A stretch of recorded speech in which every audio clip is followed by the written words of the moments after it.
और तुम्हारे दरमियान। इसलिए हिंदू भाइयों में भी कोई ना कोई नबी तो जरूर आया। वलक़द बअसना फ़ी कुल्लि उम्मतिन रसूलन, हमने हर उम्मत के अंदर एक रसूल भेजा। तो जाहिर है कि हिंदू भाइयों में भी कोई ना कोई नबी आया। उस नबी का भी कलमा यही था। क्या था? एकम ब्रह्मा द्वितीय नास्ते नास्ते किंचन। जब भी तौहीद का जिक्र होगा ये मंत्र पढ़ा जाएगा। 20 साल से पढ़ रहा हूँ, खत्म नहीं होगा ये मंत्र। जहां तौहीद होगी वहां ये कलमा, ये मंत्र पढ़ा जाएगा। एक ही ब्रह्मा है, उसी की पूजा करो। द्वितीय नास्ते, दूसरा कोई नहीं है। नेह बिल्कुल नहीं है, ना कतई नहीं है, किंचन जरा सा भी नहीं है। यजुर्वेद में ये कहा गया, यचित्तियो यो पिम्मिम्मा नस्तस्मा देविशोरीरिशा। जो कुछ भी मांगना है उससे मांगो। यचित्तियो यो पिम्मिम्मा, जो कुछ भी मांगना हो उससे मांगो, वही सब कुछ देने वाला है। नस्तस्मा देविशोरीरिशा, उसके अलावा कोई भी नहीं है जो तुम्हें, नस्तस्मा देविशो, उसके अतिरिक्त उसके अलावा कोई भी देवी देवता ऐसा नहीं है जो तुम्हें कुछ भी दे सके। नस्तस्मा देविशो, उसके अलावा कोई भी देवी देवता ऐसा नहीं है जो तुम्हें कुछ भी दे सके। उदऊनी अस्तजिब लकुम, मेरे बंदो मुझसे मांगो मैं तुम्हें दूंगा। वला तदू मिन दूनिल्लाहि मा ला यनफउका वला यजुर्रुक, अल्लाह को छोड़कर तुम किसी ऐसे को मत पुकारो, उससे मदद तलब न करो जो तुम्हें न नफा दे सकता है न नुकसान पहुंचा सकता है। मा ला यनफउका वला यजुर्रुक, जो तुम्हें न नफा दे सकता है न नुकसान पहुंचा सकता है। फ़इन फ़अलता फ़इन्नका इज़म मिनज़ ज़ालिमीन, अगर तुम ऐसा करोगे तो जालिमों में लिखे जाओगे। अगर ऐसा करोगे तो जालिमों में तुम्हारा शुमार होगा। अगर ऐसा करोगे तो जालिमों में तुम्हारा ठिकाना होगा। लीजिए, ये हो गया कलमा जो एक है हमारे दरमियान भी और हमारे भाइयों के दरमियान भी। समानताएं आज हमें आपको दिखाना है, जो हमारे हिंदू भाइयों में भी और दूसरे धर्म के अंदर भी और इस्लाम, सबका धर्म एक है। लेकिन कजरुओं ने कजरवी मिला दी, असली में डालडा मिला दिया गया। मुहम्मदुर रसूलुल्लाह सल्लल्लाहु अलैहि वसल्लम उसी नकलियत को और उसी नक्काली को खत्म करने के लिए आए थे, नया धर्म लेकर नहीं आए थे। आइए जरा नमाज देख लें। क्या हो गया भाई? मैं तो बहुत आसान उर्दू बोल रहा हूं, आप तो समझ रहे होंगे, फिर भाग क्यों रहे? हम समझ रहा हूं, ये बूढ़े लोग। चाचा कहां जा रहे हो? अब बताइए, बेचारे जा रहे हैं, चाची तो सो गई होंगी, अब क्या करेंगे वहां जाके?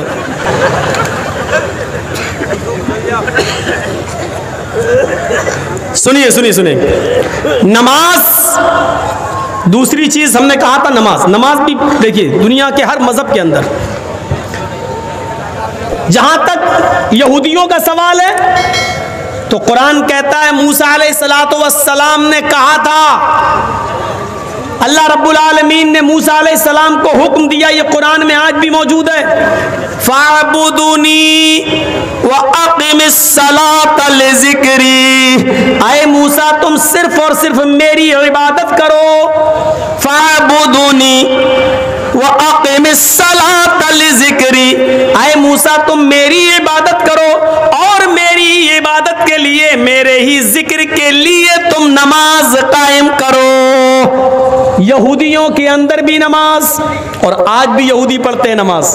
कभी जाइए, मौका लगे आपको तो, जहां जिन इलाकों में यहूदी हैं वहां देख लो, वो पढ़ते जरूर हैं, वो 2 ही रकात पढ़ते हैं लेकिन पढ़ते हैं। उनके यहाँ 5 वक्त की नमाज नहीं है, सिर्फ 2 टाइम नमाज पढ़ते हैं आज भी यहूदी। लेकिन उन्होंने रुकू खत्म कर दिया है, सिर्फ कयाम करते हैं और सजदा करते हैं, रुकू नहीं है। 2 रकात पढ़ते हैं और बिल्कुल ऐसे ही पढ़ते हैं जैसे हम और आप पढ़ते हैं, और सलाम भी फेरते हैं, सलाम ऐसे, मतलब इंग्लिश में बोलते हैं ऐसे, दाएं बाएं सलाम भी फेरते हैं। नमाज उनके यहाँ, और 2 टाइम की नमाज है। शायद यही वजह है कि अल्लाह के रसूल सल्लल्लाहु अलैहि वसल्लम जब मेराज पर गए और मेराज से वापस आए तो बार बार मूसा अलैहिस्सलाम पूछ रहे थे क्या मिला? कहा 50 वक्त की नमाज। कहा इतनी नहीं पढ़ पाएगी आपकी उम्मत, इन्ना उम्मतक ला तुतीक आपकी उम्मत इतनी नहीं पढ़ पाएगी। फिर गए, अल्लाह ने फिर कम कर दिया, 10 कम कर दी, कितनी रह गई? 40। मूसा अलैहिस्सलाम ने फिर कहा नहीं पढ़ पाएगी। फिर गए, अल्लाह मेरी उम्मत इतनी भी नहीं पढ़ पाएगी, 10 और कम हो गई, कितनी रह गई? 30। मूसा ने कहा 30 भी नहीं पढ़ पाएंगी। फिर गए 20, फिर गए 10। मूसा ने कहा कि नहीं अभी और जाओ। कहा मूसा कितनी बार जाऊं? कहा जाओ, अल्लाह बड़ा मेहरबान है। गए, अल्लाह, मूसा कह रहा कि इतनी भी नहीं पढ़ पाए। अच्छा, मूसा भेज रहा है बार बार। हाँ, क्या चाहते हो? अल्लाह मेरी उम्मत और थोड़ी सी कम कर दे, क़यामत के दिन मेरी उम्मत नमाज न पढ़ने की वजह से जहन्नम में जाए, सबसे ज्यादा तकलीफ मुझे होगी। मेरी उम्मत तखफीफ कर दी, बार बार लफ्ज देखिए, इन्ना उम्मतक ला तुतीक, आपकी उम्मत में ताकत नहीं है इतनी नमाज पढ़ने की। उम्मत का नाम सुनते थे फिर चले जाते थे, अल्लाह और कम और कम। कितनी रह गई? 5। मूसा अलैहिस्सलाम ने फिर मिल गए, कहा क्या हुआ? कहा 5 वक्त 5 कम हो गए, अब नहीं। मूसा अलैहिस्सलाम ने कहा एक बार और जाओ। कहा कि अब क्या पूरी खत्म करा लूं? कहा एक बार और जाओ। आए मोहम्मद, आपकी उम्मत 5 वक्त की भी नहीं पढ़ पाएगी। मूसा अलैहिस्सलाम ने अब कहा, आए मोहम्मद मेरी उम्मत 2 वक्त की नहीं पढ़ पाई, तो आपकी उम्मत 5 वक्त की कैसे पढ़ेगी? इस हदीस से पता चल रहा है कि मूसा अलैहिस्सलाम पर 2 वक्त की नमाज फर्ज थी, और यहूदी आज भी 2 टाइम की नमाज पढ़ रहे हैं। इधर अल्लाह के रसूल ने भी कसम खा ली, वल्लाह, अल्लाह की कसम अब मैं नहीं जाऊंगा, मुझे बार बार शर्म आती है अपने रब। कितनी कम कराओ? 50 से 40, 40 से 30, 30 से 20, 20 से 10, 10 से 5। अल्लाह की कसम अब नहीं जाऊंगा, मेरी उम्मत पढ़ लेगी 5 वक्त की नमाज। उधर आवाज आती है गैब से, मोहम्मद तो मेरी रहमत से ना उम्मीद हो गए। अगर मूसा के कहने पर बार बार आ रहे थे, एक बार और आ जाते तो मैं और भी कम कर देता और तखफीफ कर देता, लेकिन अब तुम शर्मा गए, मेरी रहमत से ना उम्मीद हो गए। जाओ, अब मैंने 5 वक्त की नमाज फर्ज कर दी। कितने नौजवान हैं यहाँ सोच रहे होंगे, अल्लाह कितनी बड़ी गलती कर गए अल्लाह के नबी, एक बार और चले गए होते तो बड़ा मजा आ गया होता। सोच रहे होंगे कितना अच्छा होता, एक बार और चले गए होते और 3 टाइम भी खत्म हो जाती। सुबह उठ लो तो पढ़ लो, शाम को सो तो पढ़ लो, बस सुबह शाम। नहीं, मूसा अलैहिस्सलाम ने कहा 2 वक्त की नहीं पढ़ पाई। जिसको पढ़ना होता है ना, वो 5 वक्त की नमाजों के साथ साथ तहज्जुद की भी पाबंदी कर लेता है, और जिसको नहीं पढ़ना होता है वो माफ कीजिएगा 5 वक्त तो छोड़ो, वो जुमे तक की नहीं पढ़ता और ईद बकरीद की भी नहीं पढ़ता है। ये अपने दिल से होता है, दिल से। 5 वक्त की नमाज कोई बहुत बड़ा तूफान नहीं खड़ा हुआ हमारे ऊपर। आप कह रहे हैं बहुत बोझल है। जो लोग 5 वक्त की नमाज के साथ साथ तहज्जुद भी पढ़ लेते हैं, वो कैसे पढ़ लेते हैं, कैसे अदा कर लेते हैं? फ़अब्दुनी वाक़िमिस सलात लिज़िक्री। पता चला मूसा अलैहिस्सलातु वस्सलाम के ऊपर भी नमाज फर्ज थी, यहूदियों के ऊपर, और आज भी यहूदी नमाज पढ़ते हैं। ये नमाज ईसाइयों में भी थी। ईसा अलैहिस्सलाम ने फरमाया व औसानी बिस्सलाती वज़्ज़कात, मेरे रब ने मुझे हुक्म दिया है नमाज पढ़ने का और ज़कात अदा करने का। ये नमाज ईसाइयों पर भी फर्ज थी। ईसा अलैहिस्सलाम ने कहा व औसानी बिस्सलाती वज़्ज़कात, मुझे वसीयत की गई, मुझे हुक्म दिया गया मेरे रब की तरफ से, मुझे ऑर्डर मिला है मैं नमाज पढ़ूं और ज़कात अदा करूं। ये नमाज ईसाइयों में भी पढ़ी जाती है और आज भी पढ़ी जा रही है। ये नमाज इब्राहिम अलैहिस्सलातु वस्सलाम पर भी फर्ज थी। इब्राहिम पर बहुत लोग ईमान नहीं लाए, 85 साल तक दावत और तबलीग में व्यस्त रहे, मसरूफ रहे, लेकिन इब्राहिम के ऊपर कोई ईमान नहीं लाया सिवाय उनके भतीजे लूत अलैहिस्सलाम के। वो खुद एक नबी थे, उनकी दोनों बीवियां हाजरा और सारा, और उनके बेटे इस्माइल, बाद में इसहाक। इन चंद लोगों के अलावा पूरी मेहनत और कोशिश की, लेकिन उनके ऊपर ईमान लाने वाले लोग पैदा नहीं हुए, लेकिन उन पर भी नमाज फर्ज थी। हजरत इब्राहिम ये कहा करते थे, इन्ना सलाती व नुसुकी व महयाया व ममाती लिल्लाहि रब्बिल आलमीन। अल्लाह मेरी नमाज, इन्ना सलाती अल्लाह मेरी नमाज, व नुसुकी और मेरी कुर्बानी, व महयाया और मेरी जिंदगी, व ममाती और मेरी मौत, लिल्लाहि रब्बिल आलमीन अल्लाह रब्बुल आलमीन के लिए है। नमाज इब्राहिम अलैहिस्सलाम पर भी फर्ज थी। तो देख रहे हैं हर मजहब के अंदर फर्ज है। हिंदू धर्म कैसे रह सकता है? हिंदू भाई कैसे रह सकते हैं कि उनमें नमाज ना हो? उनमें भी तो कोई ना कोई नबी आया था। योगी युज्जीत सततमात्मानं रहस्यस्थिता एकाकी तातिमा निराशीर परिग्रह। श्रीमद् भागवत गीता अध्याय नंबर 6 और मंत्र नंबर 10। जब पूजा करो तो पूरे शरीर का योग कर लो। योगी, यूपी वाला नहीं बता रहा हूं मैं, आप लोग इसको मत समझ लेना। योगी युज्जीत, ये गीता वाला योगी बता रहा हूं। जिसको गीता पढ़ना ना आती हो उसको हम योगी मानते ही नहीं। योगी युज्जीत सततमात्मानं रहस्यस्थिता। जब पूजा करो तो पूरे शरीर का योग कर लो। इबादत करो, भक्ति करो, पूजा तो पूरे शरीर का योग होना चाहिए। पूरे शरीर का योग सिर्फ नमाज में होता है। हिंदू भाई तो खड़े हो गए, कहाँ हो रहा पूरे शरीर का योग? पूरे शरीर का योग देखिए सिर्फ नमाज में। अल्लाहु अकबर। ये देखिए, ये जो आप हाथ हिला रहे हैं ये पॉजिटिव रेजेस दौड़ रहे हैं इसमें, मेडिकल देखिए। और ये आपने हाथ बांधा, ये ऊपर जो आपका हाथ बंधा हुआ है इसमें भी पॉजिटिव रेजेस। वजन, एक्सरसाइज, योग। अभी रमज़ान का महीना आ रहा, देखिएगा क्या हाल होगा जब लोग तरावी पढ़ेंगे। तो आदत नहीं है रात में जागने की, और इमाम साहब, हाफिज साहब जब लंबी किरत करेंगे, पूरा कुरान उनको पढ़ना है भाई, सुनाना है, तो यहाँ वो यालमून और तालमून के अलावा कुछ समझ में नहीं आएगा। आप पढ़ेंगे ऐसे पढ़ेंगे, और वो पढ़ रहे हैं सूरह फातिहा तक तो गाड़ी से ही चलती है। इहदिना सिरातल मुस्तकीम सिरातल लज़ीना अनअमता अलैहिम गैरिल मग़दूबि अलैहिम वलद्दाल्लीन। आमीन, हो गया। अब यहाँ तक तो गाड़ी से ही चलती है हाफिज की। इसके बाद अलिफ लाम मीम, अब राजधानी एक्सप्रेस हुई यहाँ से। ज़ालिकल किताबु ला रैब फ़ीहि हुदल लिल मुत्तक़ीन अल्लज़ीना युमिनूना बिल ग़ैब व युक़ीमूना सलाता व मिम्मा रज़क़नाहुम युनफ़िक़ून। आखिरी वाला जुमला समझ में आता है क्योंकि उसको बेचारे को 2 पारे पढ़ना है, 26 तारीख को, 27 तारीख को, और कहीं 10 दिन में ख़त्म करना होगा तो और कभी कभी तो एक ही रात में कहीं ख़त्म करना पड़ता है। ऑफिस वाले लोग हैं बेचारे, उन्होंने किराए का एक टट्टू बुलाया, एक ही रात में पढ़ते। हम लोग 29 दिन 30 दिन नहीं पढ़ पाएंगे। अब वो जिसको एक ही रात में ख़त्म करना हो उसकी स्पीड क्या होगी? जिसको 29 दिन में ख़त्म करना वो तो ये है युनफ़िक़ून यालमून तालमून, और जिसको एक ही दिन में ख़त्म करना है उसका हाल क्या होगा?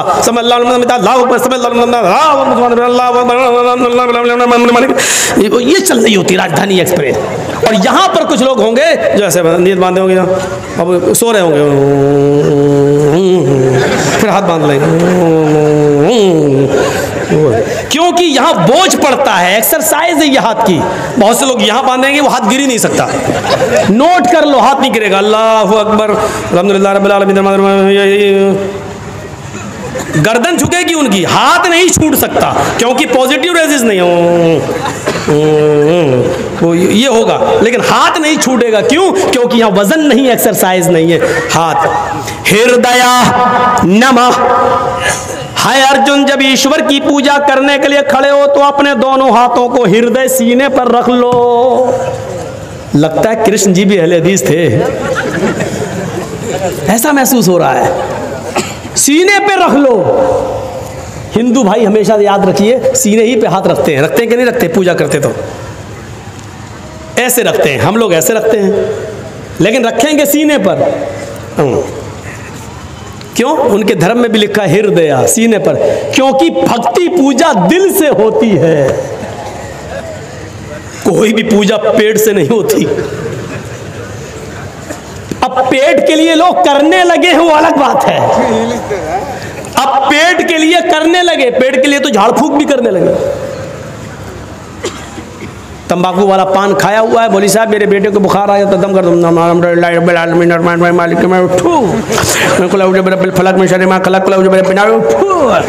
पान भी खाता जा रहा, सुरती वाला तंबाकू भी और फू फू करता भी जा रहा है। तो पेट के लिए अब इबादत हो जाए वो एक अलग बात है, लेकिन इबादत दिल से होती है। कृष्ण जी ने कहा अर्जुन सीने पे हाथ रख लो, हम लोग भी सीने पर हाथ बांध लेते हैं।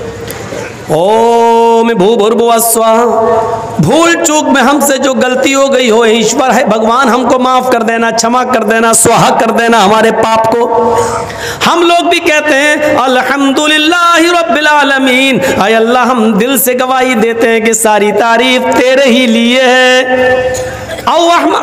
अर्रहमान रहीम, दिल से गवाही देते हैं जो बड़ा ही मेहरबान इंतहाई रहम करने वाला है। मालिकी यौमिद्दीन, हम दिल से तुझे कयामत के दिन का पूरा पूरा मालिक मानते हैं। इय्याका नअबुदु व इय्याका नस्तईन, आय अल्लाह हम दिल से इस बात का इकरार करते हैं कि तेरे अलावा हम किसी की इबादत नहीं करते और तेरे अलावा किसी से हम मदद तलब नहीं करते, तेरी ही इबादत करते हैं और मदद भी तुझसे तलब करते हैं। आय अल्लाह इतनी लंबी चौड़ी जो दिल से हमने तेरी तारीफ की है, इस तारीफ के बाद मेरी चंद बातें सुन ले।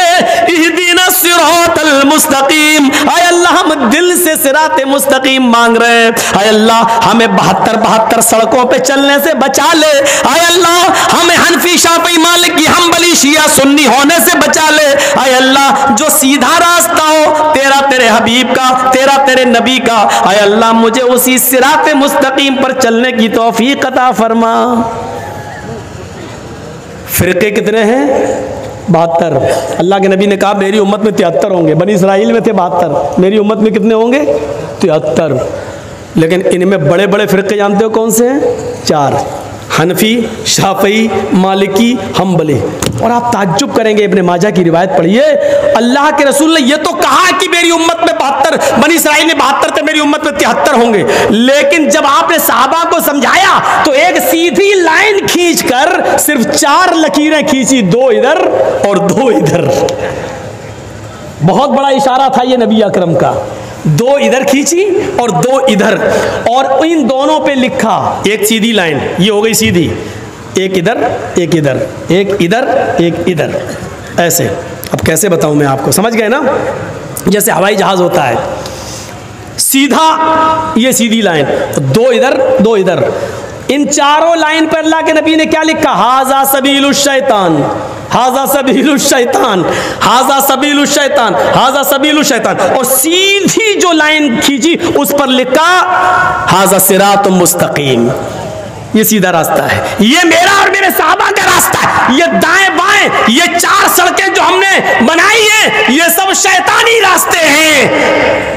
मोहम्मद और मोहम्मद के साहबा का, कुरान और हदीस का एक ही रास्ता जो सीधा है, वन्ना हाज़ा सिराती मुस्तकीमन, और ये मेरा सीधा रास्ता है। 4 लाइनें खींचकर इशारा कर देना, ये बहुत बड़ी बात है मेरे भाइयों। मैंने पहले ही कहा था, यहां पर भी अक्लमंदों के लिए इशारा काफी है, इशारा काफी है, अक्लमंद हैं तो हमारे लिए इशारा काफी है। चलिए आगे चलिए।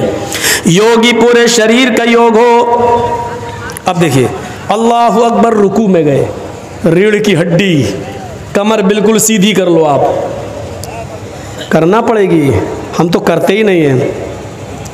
अल्लाहु अकबर, जब तक सीधी हो रही तब तक उठ गए। बाज़ हमारे उलमा ने लिखा है कि कमर इतनी सीधी हो जानी चाहिए कि अगर उसके ऊपर पानी से भरा हुआ बर्तन रखा जाए तो गिरने ना पाए, इतनी सीधी हो जाए बिल्कुल कि कोई चीज़ उस पर रखो तो गिरे नहीं। जब आप टाइट पकड़ेंगे और इस तरीके से जब रुकू करेंगे और सजदे की जगह पर आपकी नज़र होगी, नीचे नहीं, सजदा, अरे नीचे क्या झांक के देख रहा है, सजदे की जगह पर होनी चाहिए निगाह, तो आपकी कमर बिल्कुल सीधी हो जाएगी। डॉक्टर मोरिस बुकाए, बहुत बड़े डॉक्टर गुजरे हैं अमेरिका के अंदर, इन्होंने लिखा अपनी किताब के अंदर, मुहम्मदुर रसूलुल्लाह ने जो रुकू बताया है, मुसलमान 5 वक्त नमाज पढ़ता है, अगर वैसा रुकू करने लगे जैसा मोहम्मद सल्लल्लाहु अलैहि वसल्लम ने बताया है, तो इस आदमी को कभी रीढ़ की हड्डी के दर्द और रीढ़ की हड्डी के कैंसर की बीमारी नहीं हो सकती। इतना बड़ा इलाज बता दिया अल्लाह के रसूल ने, लेकिन आज हो रही है बीमारी। इसका मतलब ये कि हमारे रुकू और सजदे सही नहीं। समी अल्लाहु लिमन हमिदा, अल्लाहु अकबर कहकर जब आप सजदे में जा रहे हैं तो आपके दोनों पैरों की उंगलियां मुड़ी हुई होनी चाहिए, आपके दोनों पैर मिले हुए होना चाहिए। जब उंगलियां आपकी मुड़ी हुई होंगी तो उंगलियों से जो नस, जो रगें खिंचेंगी वो आपके दिमाग तक जा रही हैं, पूरे जिस्म की एक्सरसाइज। और जब आप सजदे में जाते हैं, इसीलिए सजदे को लंबा करने का हुक्म है। मेरा बंदा मेरे सबसे ज्यादा करीब तब होता है जब वो सजदे में होता है। लोग सजदा ज्यादा लंबा करते हैं। अल्लाह के रसूल सल्लल्लाहु अलैहि वसल्लम सजदा इतना लंबा किया करते थे कि हजरत आयशा कहती है जब रात की तारीकी में आप तहज्जुद में होते, सजदा करते, तो मुझे ऐसा लगता कि अल्लाह के रसूल सजदे में इंतकाल कर गए, उठेंगे ही नहीं। शायद अब आपको झंझोड़ना पड़ेगा, कहीं ऐसा तो नहीं कि अल्लाह के नबी का इंतकाल हो गया।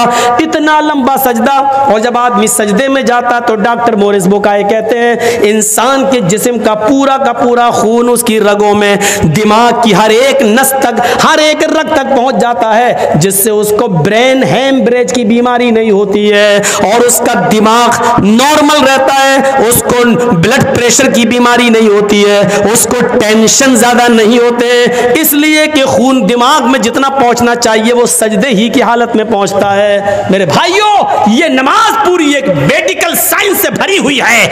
हमने एक बाबा रामदेव का एक योग देख रहा था मैं, योग, उसमें बाबा रामदेव ने बाकायदा इस बात का इकरार किया। मैं टीवी यूट्यूब चैनल लोगों के सामने बोल रहा हूँ, रिकॉर्ड हो रहा है। बाबा रामदेव ने इस बात का इकरार किया था कि नमाज से बड़ा योग कोई है ही नहीं, नमाज सबसे बड़ा योग है। अगर कोई नमाज पढ़ने लगे तो उसको इस योग की जरूरत ही नहीं जो हम सिखा रहे हैं।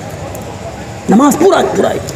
अरे जिसकी शुरुआत योगी से हुई हो, उससे बड़ा योग क्या हो सकता है? योगी, पूरे शरीर का योग करने वाले बन जाओ, तब तुम्हारी पूजा हो।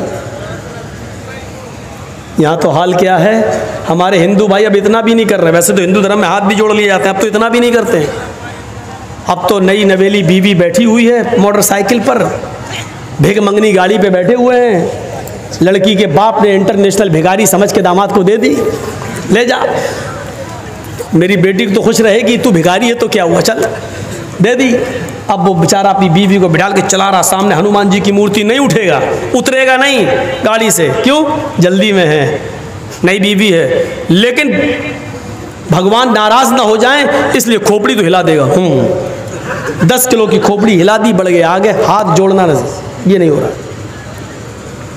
मैं जब पाकिस्तान गया था प्रोग्राम के लिए, तो पहली मर्तबा मैं ट्रेन से गया था, उसके बाद 3 बार और गया हूँ, तो वो मैं बाई प्लेन गया हूँ। तो लाहौर तक तो मैं बस से गया था, वो जो चल रही थी पहले बस जो चली थी दिल्ली से लाहौर तक, समझौता जो अटल बिहारी वाजपेयी जी के दौर से शुरू हुई थी, तो उसके बाद में चलती रही, उसमें गया था मैं। तो लाहौर से कराची तक जब ट्रेन पे गया तो वहाँ की ट्रेनें तो ऐसी थीं कि फ्री का पाउडर लगता था चेहरे पे, इतनी धूल उड़ती थी। बहरहाल पहुँचे तो हर स्टेशन पर एक मज़ार बना हुआ है। लाहौर से कराची तक 24 घंटे बल्कि 28 घंटे लगे थे मुझे पहुंचने में। तेज़ रू एक्सप्रेस थी वो, उसका नाम तेज़ रू एक्सप्रेस। उस एक्सप्रेस पे मैं बैठ के गया था, तो जैसे यहाँ हमारे हिंदू भाई मंदिरों के सामने हूँ हिलाते हैं, ऐसे ही वहाँ खिड़की वाली सीट के लिए लोग लड़ते हैं मुसलमान लोग। और हर स्टेशन के ऊपर एक मज़ार बना हुआ है और वो भी ऐसे ही जाते हैं, जो भी मज़ार गुजर रहा है बाबा सर झुकाते हुए ऐसे कर रहे, बाबा मज़ार ऐसे, और गुजर रहे हैं। मैंने कहा ओफ, मैंने कहा सही जगह आया हूँ तकरीर करने के लिए। हिंदुस्तान में इतना तो है कम से कम कि ट्रेन में बैठकर कोई आदमी अगर स्टेशन से कोई मज़ार गुजर रहा हो तो कम से कम यहाँ का मुसलमान ऐसे नहीं करता।